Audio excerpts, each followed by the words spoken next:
So I sit in front of all of you today. First of all, it's great to see all of you, and thank you for showing me the audience support of me. Hope everybody's well. I sit here with all of you today where unequivocally, not because of what I want it to be, not because of my hopes and dreams, not because I think it's funny or silly, not because I think it's contrarian. I sit here in front of you all today because of the nature of my career, where there is no debate to me that the biggest ROI in marketing, when done properly, right? When you do TV properly, when you do outdoor properly, when you do search properly, when you do influencer marketing properly, when you do all things properly, social media is disproportionately more impactful on building brand and sales than any other medium right now. And I know this, or at least I stand on this hill with a flag and this conviction, because on one side of my life, the world that this is meetings happening in, I run a 2,500 person agency that spends $2 to $3 billion in media and charges 300 to 400 million in creative. And the only thing we measure with our clients when they allow us to is business results. The only thing, not impressions, not reach, not MMMs, MMAs, it's just business. On the other side of my life, which this little piece of paper represents, I'm a very active investor and have invested in many companies that I watch daily. I sit on boards. I'm an active investor. I'm in the traffic of what's going on in the world. And I watch companies go from 0 to 150 million in revenue only on the back of organic social or social media spend amplification. I almost spend most of my time with a team I've created to check me in this, meaning we have dozens of internal analysts who try to get the ROI of every medium outside of social. Gaming, television, print, radio, audio. So my friend, Alex, to answer you, what do I think everyone should do? I think everyone should ask themselves, where do they sit and their organizations sit on their financial and emotional and strategic commitment to social? Then what I would say is, does everybody understand that we're actually not even in social media anymore? We're in interest media, meaning the social media we all grew up with, looking at the crowd, we're all of the age where this came along and you would try to I lived this life. You would amass as many followers as you can. And then when you would post, a certain percentage of those followers would see your content. So for me, that came very natural because I grew up on email marketing in the 90s. So the concept of get emails and then send an email and then have 30, 40% open rate, like that was my life. And that's how I thought about social from 2006 to 18. I don't know how deep everyone is here, but we do not live in that world at all. I have 55 million followers on social media. There's some people in here who stay private, don't post on social.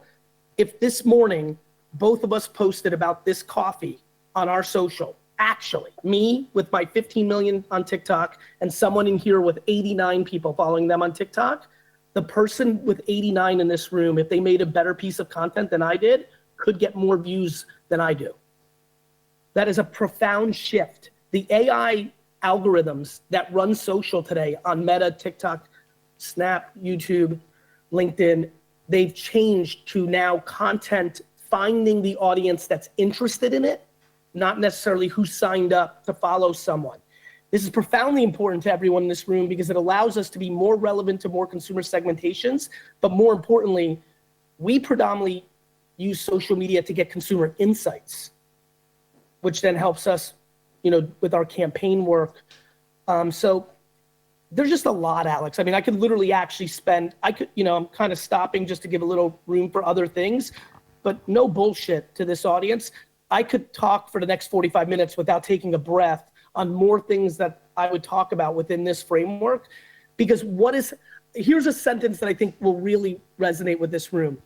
I believe for 70 years, working media was used to disguise bad creative. And I believe the era we're now in, if you understand social, is working media is only used to amplify good creative. And that is a very different framework. A lot of us grew up in the paid, owned, earned model. We are fully in the owned, earned, paid model. And I can break that down. But in plain English, I believe that, let me say something that's pretty provocative for when we do it in our new business pitches, but we believe it more than we believe the sun will come up tomorrow. I believe the brands in this room should be spending in 2026 20% of their entire marketing budget, not their creative budget, not their production budget. They're 20% of their entire marketing budget on organic social media strategy, creative, and the production of it. I have a very funny feeling that when people just did this quick math in their head, that they're nowhere remotely close to that. What I would tell the people in this room, and that we've been able to prove out to 7 to 15 significant clients over the last year, is that when you do what I just said, what ends up happening is you're putting out an extraordinary amount of creative daily. Your brand is more relevant to many more different consumer segmentations because you now have that output. And when you let the AI algos validate, and actually, for the first time ever, we're able to measure creative, and then you do your media plan and campaigns on top of it after it's been validated of consumer interest, what you'll learn is if you do what we're saying, the 80% you have left, which is predominantly working media in this environment, call it 70% that's left in media, that 70% media will outperform the way you're spending your 85% media today because you're amplifying creative that actually is selling product versus, again, you spending media dollars to spend against things you've guessed in a boardroom, lipstick on a pig. So I'm going to ask one more question, and then audience, please get ready. I know something that you talk about a lot that we've not really covered over the last couple of days is your POV on social shopping. Yeah, live shop, wow.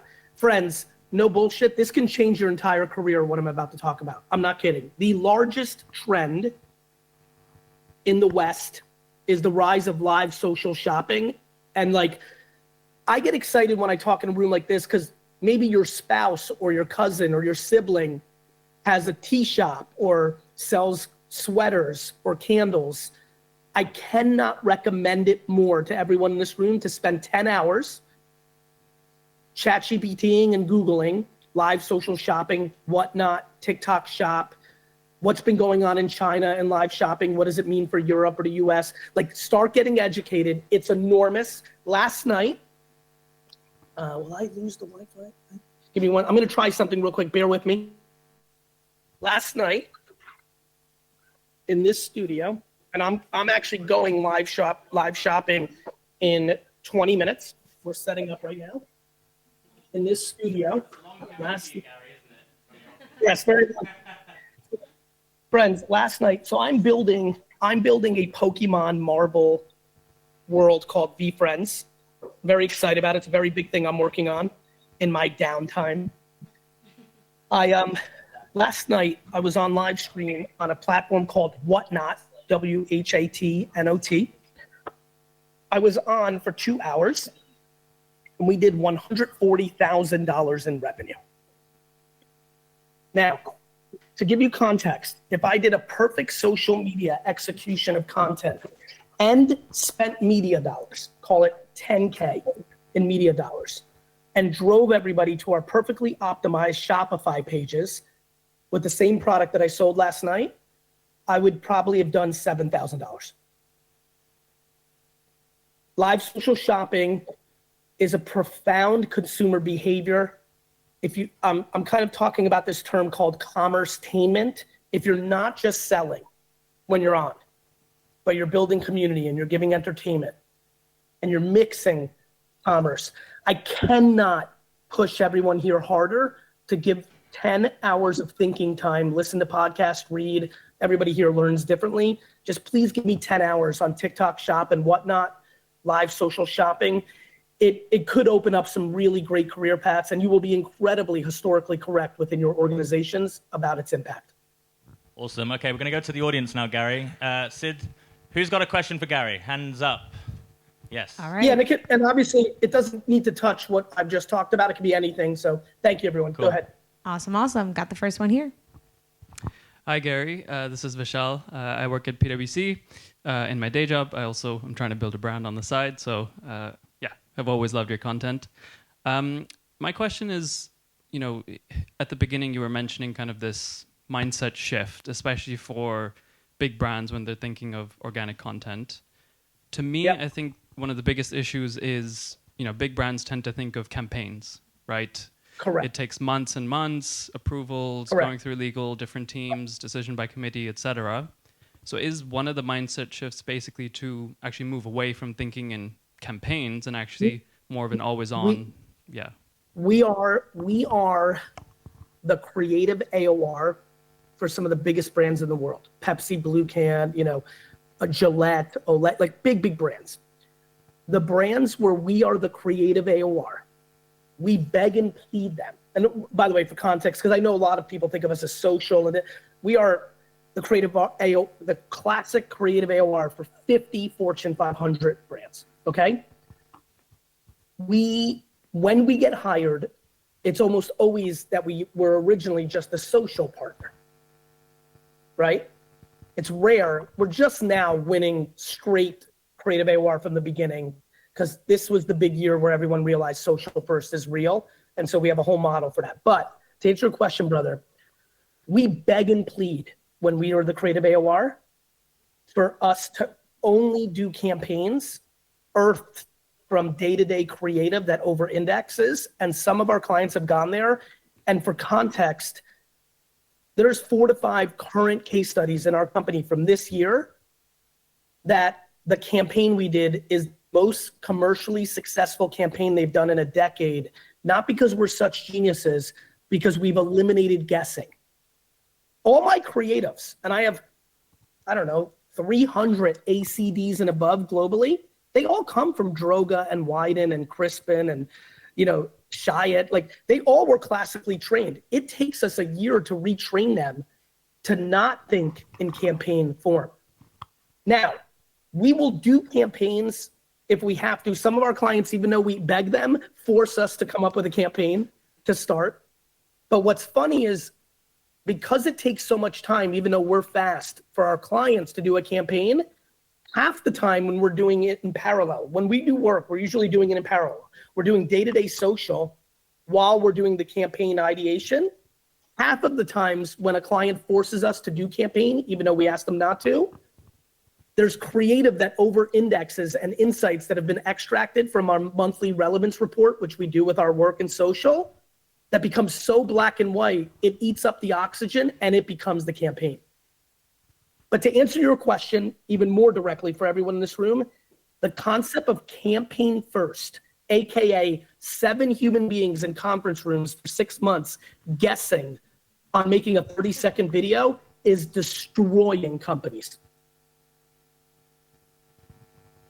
Awesome, thanks for that. Next question in the audience. Yes, at the front, our friend from Lego, Sydney. Hello. I was making my way. Hey Gary, it's Yasmina from the Lego group. I know you had a session with Vishal, head of social strategy, and she said it was amazing. So just putting that onto you as well.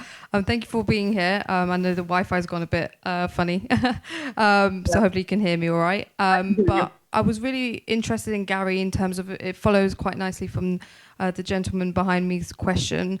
When we talk about social, I think, at least from an internal perspective, people think, okay, social, how can we sweat TVCs? How can we sweat assets and then plaster it across different platforms, right? But I think everyone in the room would agree that different social platforms have different... Matching luggage to the campaign, to the TVC, how we use it to amplify what we did there. Yes, exactly. That is literally the reverse of what all of you should be doing. Mm-hmm. Can you hear me all right, Gary? The internet's just a bit... No worries. I see that it's getting blurry. I'm going to say it again. Mm-hmm. It's literally the reverse of what all of you should be doing. Yeah, definitely. You should be making content for Lego you should be making, I'll use US because it'll just be easier for me. For Lego US, you need to create 20 different consumer segmentations, right? Coastal, 40 to 45-year-old coastal dads that have 6-year-olds. Asian American dads in California that are into nerd culture. Comic-Con female moms who are, you create all these consumers, you make content, advertising every day for them on the 7 platforms that they're living on. And when we hit pay dirt, virality, over-indexing our base, we then use that as the brief to do a campaign. It's the reverse. Amazing. And then that will be like, based off that persona, what platforms you would go after, right? Are they on TikTok? Are they on YouTube? What are they consuming? Because everyone's different, right? Yes, but I would say, and this will make sense to you, I can even tell, and for many of you in this room, most of these platforms have really become 18 to 81. You know, it's really not social from a decade ago. Like TikTok, most of the stuff I'm selling on TikTok right now are to 40 to 50-year-olds. We're crushing it with them because they pay attention even harder than an 18-year-old. and every 40 to 50-year-old is on TikTok, all of them. You know, like we need to use more common sense in our industry. We like to use these like almost robotic corporate thinking. All of you know, all of your parents are on TikTok. Yeah, that's true. Whereas corporate language is like, there's this audience here and it's actually no. But I think this you'll find very interesting because this is a little more nuanced and a little more 301. When we market and do creative on social, organic on these different platforms, we think about who you are when you're on those platforms. So you, when you're in your Facebook account is a different version of you than when you're in LinkedIn, is a different version of you psychographically. You are in a different temperament when you're on Instagram, when you're on TikTok, when you're on YouTube, when you're on Facebook, when you're on LinkedIn. And so when we make creative, what we're actually thinking about is what is a 52-year-old dad who is likely to go to Walmart and buy some Legos because he has a 7-year-old son and they like Star Wars. If we're going to post on Facebook and then we're going to post on TikTok, it's going to look different on the psychology of the human when they're in that feed, not based on demo. You understand? 100%. So where you, from emotional state, where are you going on those platforms, you know? Yeah, like why are you on those platforms? Catching up with your colleague, like why are you on Facebook versus TikTok? TikTok, you're being entertained. Facebook, you're catching up with your OG life. We need different creative there. This is a very big deal. Let me say something that this just inspired me that should get all of you very excited. The other thing that's great about going pot committed to organic social, every time you post on social organically, it's all merit. There's no media hiding it. So for the first time ever, all of you are able to judge if your creative partners are good. And you know what this has really done for the people that have really figured out what's going on? It's exposed that internal social teams are not good.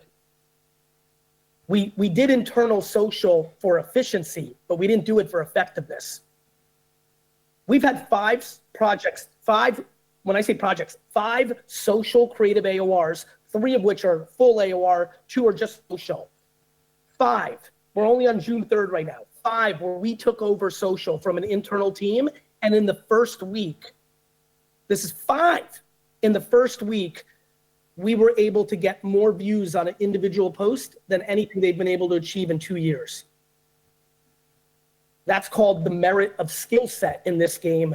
We can no longer hide behind ad age, can lions, politics, subjective opinions.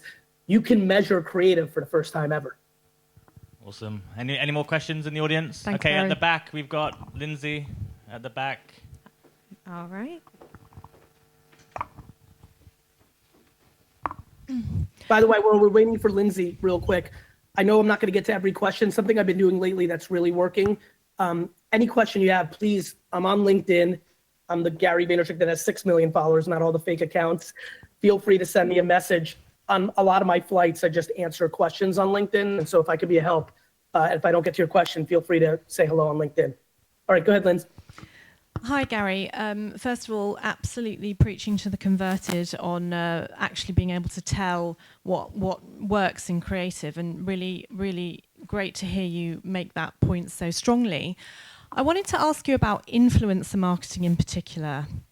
So influencers, when you talk to brands and to influencers, nobody knows what makes something viral, and the influencers want to know too, right? Because that's how they make their money.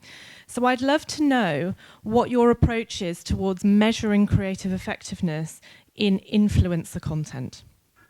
This is what's so cool, and it's the exact same thing we like in our world.